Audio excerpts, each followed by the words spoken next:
Hola, muy buenas tardes a todos y bienvenidos a un nuevo programa del canal de Vicente Fuentes y de la web ufopolis.com.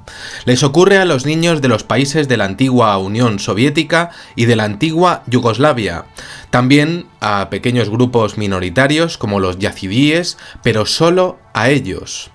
El primer caso se reportó en el año 1998 y no se conoce por qué a partir de ese año, porque no hay una causa especial que determine un cambio político repentino o extraño en el tiempo en ese país.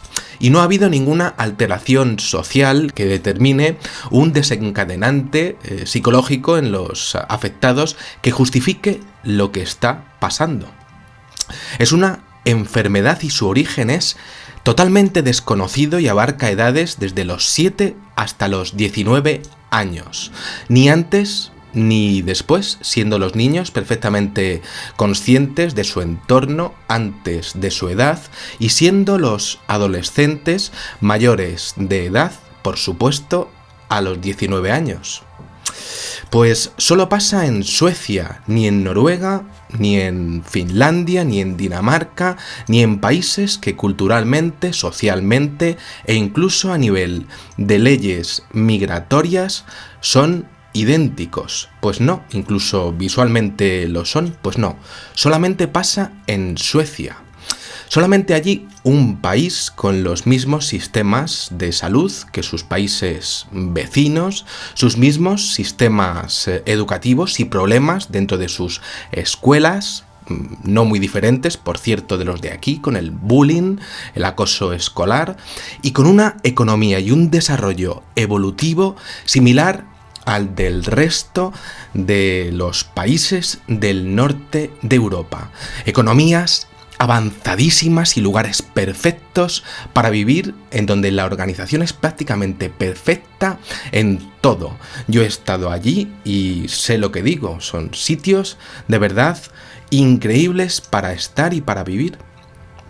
Los niños en Suecia caen en coma profundo, cuando su familia recibe la información de que serán deportados a sus países de origen, y los casos están empezando a contarse por cientos, tantos que la medicina ha catalogado el problema como una grave enfermedad que tiene pendiente a todo el país y que por supuesto tiene nombre: el síndrome de la resignación. Aquí os dejo el nombre en sueco. Yo no soy capaz de decirlo porque soy español y apenas soy capaz de decir cosas en español, pues imaginaros cosas en sueco, ¿no? Los niños se vuelven pasivos, inmóviles y mudos. No responden a los estímulos, según expone Goran Bodegaard en la revista médica Acta Pediátrica del Hospital Universitario Karolinska de Estocolmo, y renuncian a andar. Caen, son muertos en vida, no se les puede hablar y la verdad es que no existen. Son alimentados con sondas o de lo contrario mueren, y el problema es que no lo están fingiendo. Pues no, su letargo es total, tanto que los médicos pues deben aislarlos en habitaciones separadas de todas las demás habitaciones, con las persianas completamente bajadas. Son como trapos, muertos en vida. Lo más interesante es que no tienen ningún tipo de problema neurológico. Simplemente han somatizado el sufrimiento familiar en ellos y se está empezando a hablar de histeria colectiva y de efecto dominó. Y entonces, claro, ¿qué tipo de somatización es esa? En este programa pues lo vamos a ver porque el tema es interesantísimo, ya veréis. Y es que el problema es el siguiente: cuanto más se sabe de esto, más se habla del tema en las familias afectadas por las deportaciones, pero al final, se quiera o no se quiera, más información llega a los niños, que son como esponjas, y eso lo sabe todo el mundo, ¿no? Y es que en la era de la información, lo ocurrido trasciende entre familias que están en contacto con grupos de WhatsApp, por ejemplo, que están en la misma situación, creándose más casos en un efecto, como decíamos, en un efecto dominó, con resultados completamente imprevisibles. Cuantos más casos hay, más información hay, más se habla, más polémica hay, y como el tema de la inmigración y las deportaciones inminentes con sus consecuentes tensiones pues está ahí en la sociedad, pues evidentemente pues está ahí, pues más familias se enteran y más miedo hay. Entonces esto pues ocasiona pues más sobreprotección, entonces más situaciones extrañas hay en las casas, y las reacciones de los niños son la caída en un coma profundo ante la deportación inminente y lo que está pasando entre la notificación, la polémica y la salida del país. Bien, las teorías al respecto pues evidentemente nos han hecho esperar, y los más escépticos pues rápidamente han saltado y están hablando de fraude, ¿no? Están diciendo que esto es como si las familias estuvieran utilizando una estrategia para quedarse, ¿no? Pero la mayoría de las familias es que no sabía nada ni de esta enfermedad ni del trato preferencial que se le está dando a los enfermos que la tienen. Un trato preferencial que está haciendo el gobierno ante toda la polémica que se está generando y ante toda esta enfermedad. Los médicos, además, contra ese argumento absurdo, hablan de la absoluta imposibilidad de fingir estados de coma con duración de 2 años y vigilancia extrema. Habiendo además situaciones de familias que consiguen en algunas situaciones conseguir, pues lo que haría, conseguir los pasaportes sin que los niños mejoren hasta pasados muchos meses, e incluso así presentan reincidencia años después sin tener ningún tipo de daño en el cerebro, algo que es completamente increíble a nivel médico.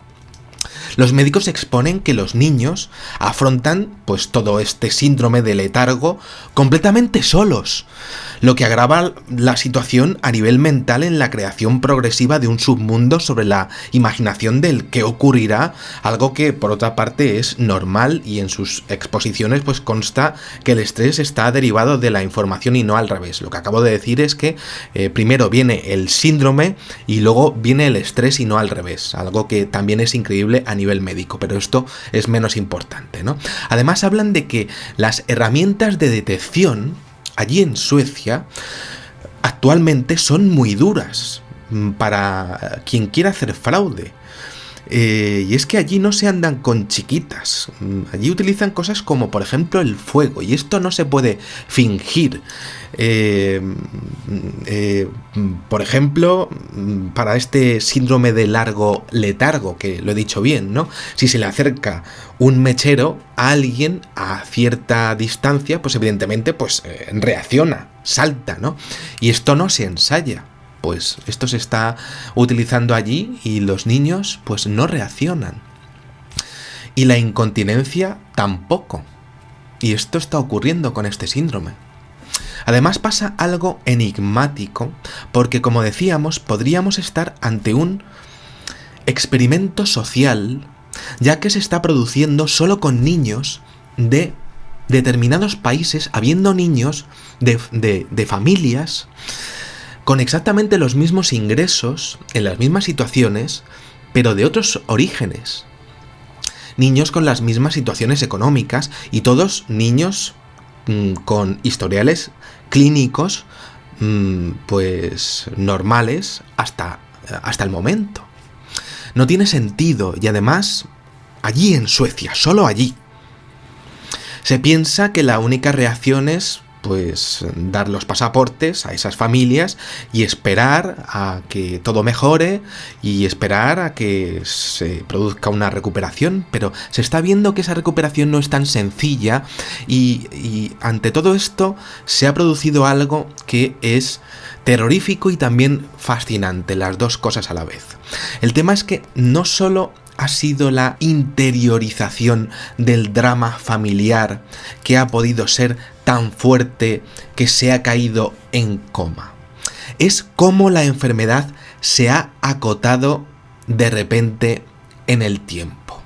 La respuesta podría estar en una potenciación del proceso derivada en una sociedad de la comunicación más agobiante por Internet y las redes sociales, derivada de la explosión de Internet, pues que le ha llegado a los chavales de repente toda la comunicación, pues por tener móviles, por tener tablets y todo eso.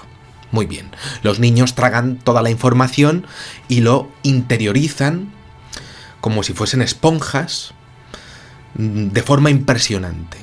Y esto ya es interesante, ¿no? Pero lo raro es que lo han hecho todos de forma idéntica, siendo todos diferentes. ¿Y esto cómo es posible? No tiene sentido ninguno porque ningún niño es igual a nivel cerebral. Y allí, por muy alienante que sea la sociedad, es que se ha dado el problema de que la reacción a nivel médico ha sido idéntica. Caer en coma y morir en vida. Por tanto, según la hipótesis que barajamos, existe en Suecia algo muy importante que está ocurriendo y que se llama psicogénesis cultural y que es la internalización de los patrones de conducta de las familias y de la sociedad entera, lo que significa que se estaría llevando la atención de todo un entorno entero a un cerebro, pero a nivel psicológico y también podríamos llamar a un nivel, pues podríamos llamarlo a un nivel físico. Y esto es algo que no tiene ningún tipo de sentido médico y está ocurriendo, pero solo en un país. Y esto es algo que debería de ocurrir en todos los países, pero está ocurriendo solo allí. Y claro, esto es evidente que está ocurriendo allí, pero ¿por qué? Partiendo de esta situación, ¿y si todo esto fuese inducido? Esto es interesantísimo porque enlaza con las investigaciones del equipo del profesor Olaf Kruse de la Universidad de Bielefeld al respecto de la posible extracción o intercambio o conmutación de vitalidad entre seres.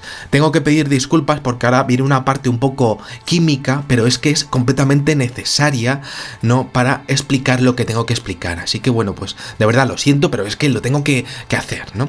Bueno, es que resulta que este profesor, según escribió en la revista Nature, que no es la revista del tío Juan Pablo, ¿no?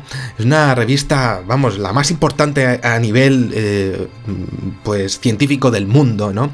En un artículo publicado el día 20 de noviembre del año 2012, pues al estudiar a la planta Chlamydomonas reinhardti, un organismo principalmente fototrófico, es decir, que vive de la energía del sol y a su proceso de fotosíntesis, es decir, de cómo pilla esta planta pues esa energía, pues descubrió que puede absorber energía de otras plantas como fuente de carbono adicional durante esa actividad de lo que sería pues de comer, vamos a llamarlo así, exponiendo que ese punto era vital en su ciclo vital, era vital en su vida, en momentos de limitación de dióxido de carbono, es decir, en momentos en donde pues estuviese a punto de morir, cuando se encontrase en situación de tensión,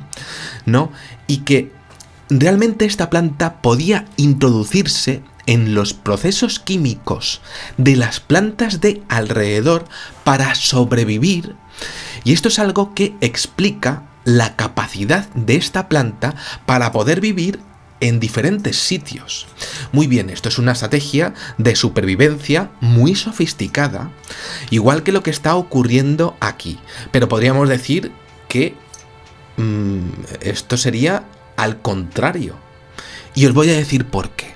Parece que no tiene nada que ver, pero sí. Esta microalga pues consigue unos resultados asombrosamente positivos en su metabolismo celular, es decir, en la forma en la que come, ¿no?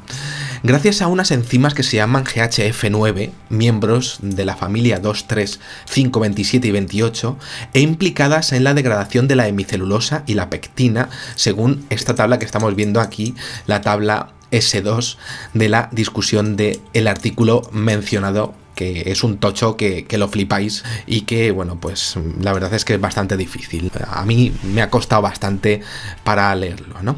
Y bueno, pues resulta que al tener estas enzimas, ¿no? Pues al tenerlas, pues esto evita la entrada de patógenos, de bichos malos, vamos a llamarlos así, y suministros no deseados de glucosa, ¿no? A competidores en todo el proceso.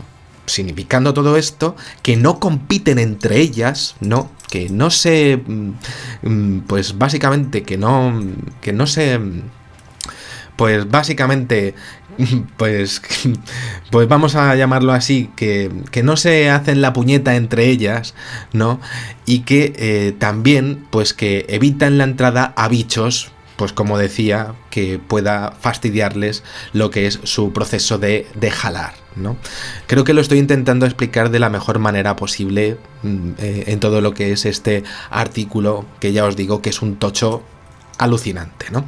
Bueno, pues al tener ciertas enzimas se protegen tanto ellas mismas como con los bichos de alrededor, mientras que lo hacen estando en sitios donde no deberían de estar para poder sobrevivir. Eso es lo que estoy diciendo. Evidentemente somos humanos y no plantas, pero el principio es exactamente el mismo. Y como decía, se estaría produciendo una reacción de unos niños a un medio ambiente hostil y brutal, pero en vez de una reacción positiva de sobrevivir, una reacción negativa de morir. ¿Y dónde estaría la clave? Pues posiblemente en la glucosa, como veíamos anteriormente en la clamidomona, pero en la glucosa, alimento bastante consumido por ellos en toda su infancia, en los dulces, por supuesto, y que aparecería, en mi hipótesis, si esto fuera un experimento social, claro, evidentemente, junto en los dulces, junto a otras sustancias, para provocar ese intercambio energético, vital, acotado y negativo en este caso, pero no positivo, sino negativo. Y esto es lo que estaríamos hablando aquí. Y entonces, claro, elementos, como decía, como la glucosa, pues resulta que es algo vital en el funcionamiento, ¿sabéis dónde? En el funcionamiento, ¿sabéis de qué? Del cerebro. Y no a nivel neuronal, sino al nivel del modo de pensar, precisamente. Porque es que resulta que los niños no tienen ningún tipo de daño físico, pero resulta que la glucosa sí que afecta en el modo de pensar. Y teniendo en cuenta que en las plantas con la enzima GHF9 te cargas a todos los demás patógenos para que no entren en el proceso, pues sería posible que si se quisiera hacer lo mismo, se quisiera con un proceso ya dirigido a través de la industria de la alimentación y dirigiéndote directamente, además, a cierto grupo de personas. Y todo esto resultando en un intercambio vital, acotado, perfecto, con resultados perfectos de hacer que haya personas que caigan en coma. ¿Pero por qué exactamente allí? ¿Por qué allí en Suecia? Pues Suecia sería un sitio, un escenario perfecto para ir probando este tipo de experimentos, pues un lugar idílico para ir probándolos. Y no olvidemos que no es la primera vez que los gobiernos experimentan con seres humanos, esto también es así. Nadie, por supuesto, se enterará si alguien introduce un ingrediente alterado y clave en la industria alimenticia que genere esto a día de hoy. Es más aún si son los gobiernos los que controlan y dirigen las auditorías. Esto también es así. La BBC, la cadena BBC en Inglaterra, pues ha informado de que la Junta de Salud de Suecia tiene datos de solo 169 personas entre 2015 y 2016, pero los médicos y las familias hablan de miles de casos.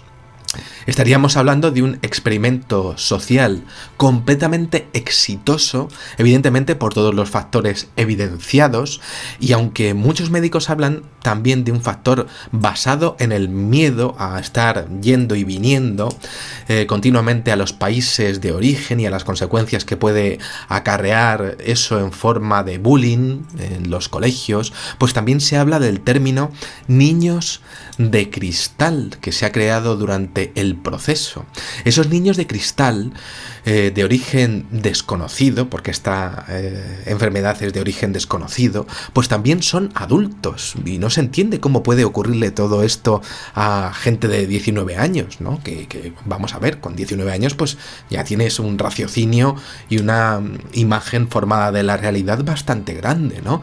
Y claro, todo esto pues abarca desde los 7 hasta los 19 años. Es que no se entiende, ¿no? Y además, ni más ni menos que 12 años abarca todo esto. Y tengas el coeficiente intelectual que tengas, también ocurre esto. La alteración genética es muy sofisticada en todo este tema.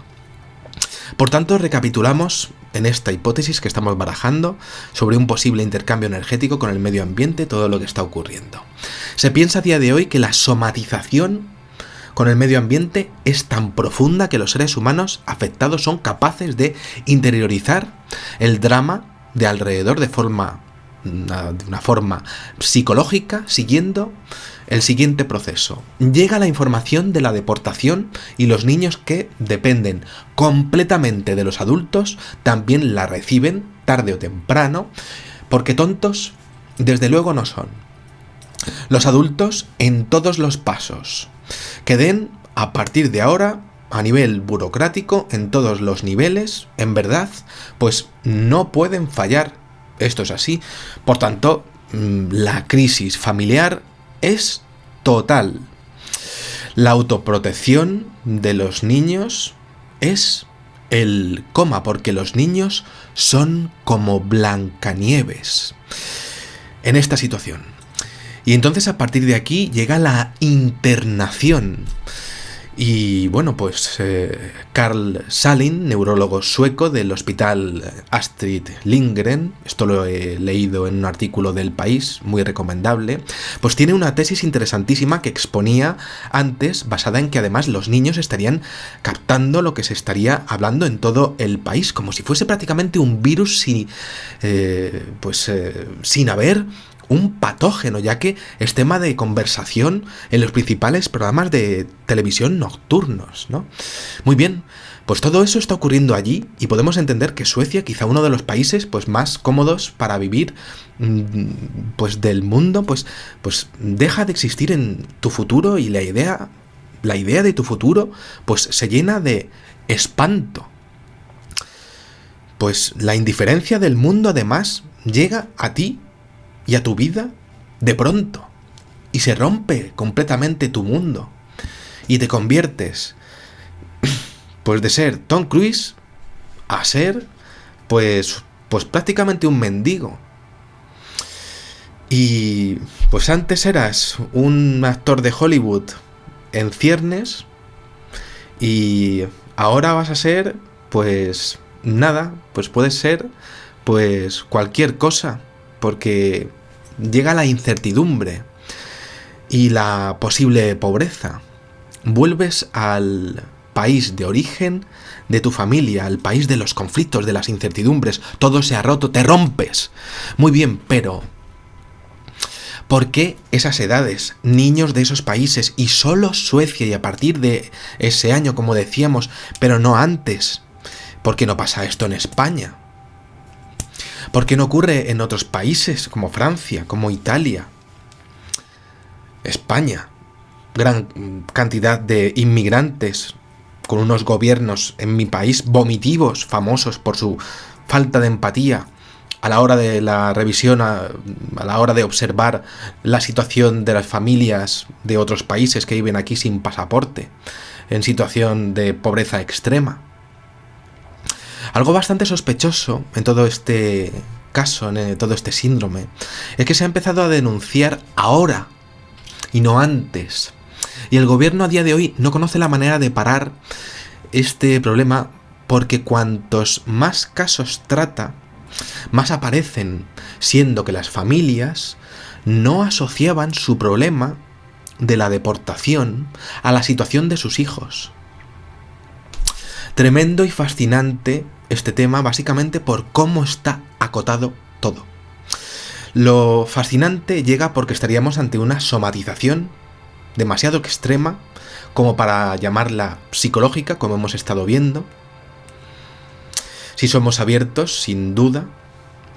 Y claro, es que a día de hoy pues toda Suecia está pendiente de esto y aunque nos cueste, pues no nos queda más remedio que echarle un vistazo como mínimo pues al tema desde una perspectiva más amplia. Es que por mucho que nos cueste, pues es que no queda más remedio que ver al tema de verlo desde el tema de las clamidomonas y el tema del intercambio energético. Es que yo lo he intentado, pero es que no me ha quedado más remedio que hacerlo así, ¿no? Entonces, ¿podrían estos niños estar captando directamente, y así lo digo, la energía que desprende una sociedad entera, la energía de una familia, junto con una situación psicológica extrema, junto con una situación física extrema como hacen las plantas? ¿Lo hacemos nosotros? ¿Todo a la vez? Si los estudios biológicos que indican que entre las plantas existen esas interacciones y que entre distintos seres pues podría darse, pues esto sí es así. Y si esto es un experimento sociológico, pues esto desde luego sería gravísimo. Y aquí llega lo tremendo, es que todo esto parece completamente cuadriculado y perfectamente planificado, y además la forma de introducirlo es evidente: la alimentación y el medio ambiente, las dos únicas maneras que se tienen de controlar a una población a nivel genético, porque es que sería a nivel genético, para que se produjera una reacción tan controlada, al igual que ocurre con esta planta, que solo le ocurre a ella.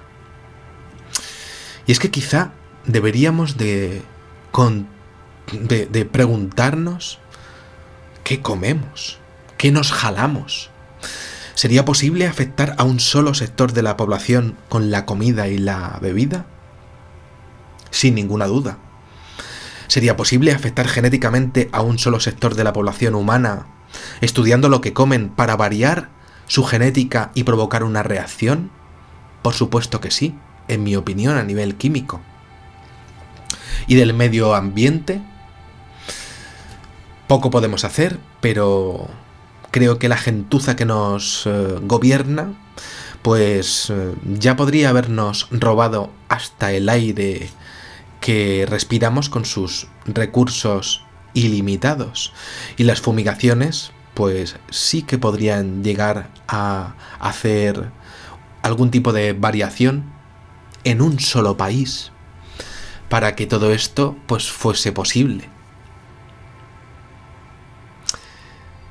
Desde hace 20 años, cuando llegase la tecnología allí. El objetivo, pues posiblemente ir haciendo que todos los países sean como Suecia, empezando desde allí, sabiendo que el gran problema del siglo XXI va a ser, por supuesto, la inmigración. El objetivo, controlar a la posible disidencia, la disidencia brutal que habrá tarde o temprano en el futuro. ¿Cómo?